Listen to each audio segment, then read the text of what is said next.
सबको नमस्ते। ये बहुत ही इम्पोर्टेंट प्रश्न है और इसके उत्तर में मेरे आचार्य जी ने बहुत ही सुंदर एक्सप्लेन किया है कि सवाल ये है कि मूर्ति आदि जड़ पदार्थों की पूजा करने से बुद्धि भी जड़ हो जाती है, कैसे? मेरे आचार्य जी स्वामी राम स्वरूप योगाचार्य जी ने उत्तर दिया है, आप सांप की पूजा करोगे तो सपने में सांप आएंगे, दुर्गा आदि माता की पूजा करोगे तो सपने में वही आएंगी।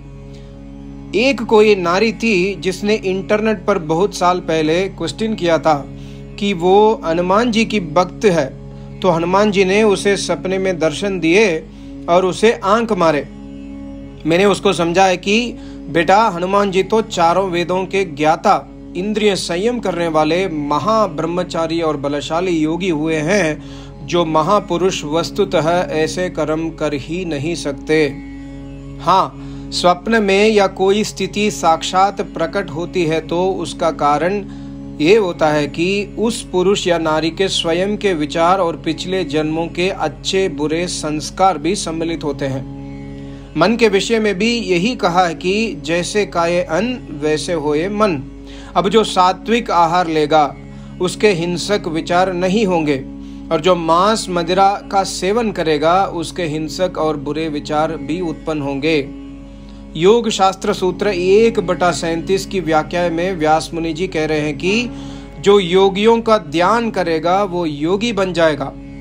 और योग शास्त्र सूत्र 4/32 में पतंजलि ऋषि ने स्पष्ट किया है कि ईश्वर ने त्रिगुणी प्रकृति को आदेश दिया है कि जो भोगी है उसके लिए प्रकृति भोग पदार्थ देती जाए जिससे कि वो पुरुष या नारी बर्बाद हो जाए, और जो योगी है प्रकृति उसकी सहायता करे जिससे उसका योग सिद्ध हो जाए।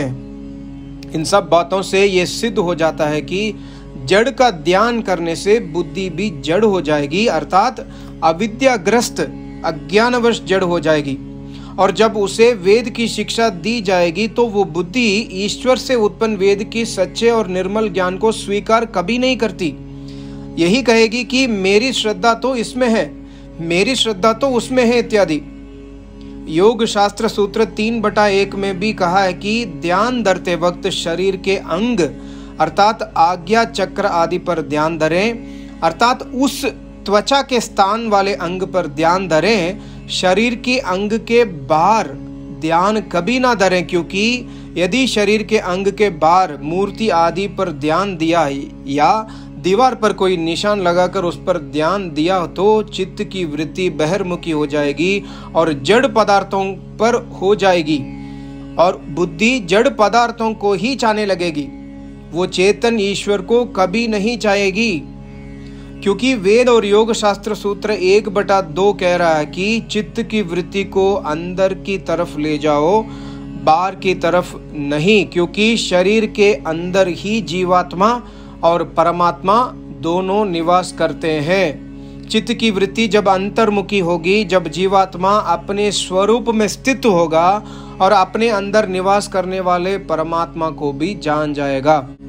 आई होप आपको समझ आया होगा। कितना सुंदर उत्तर है। सबको नमस्ते, ओम।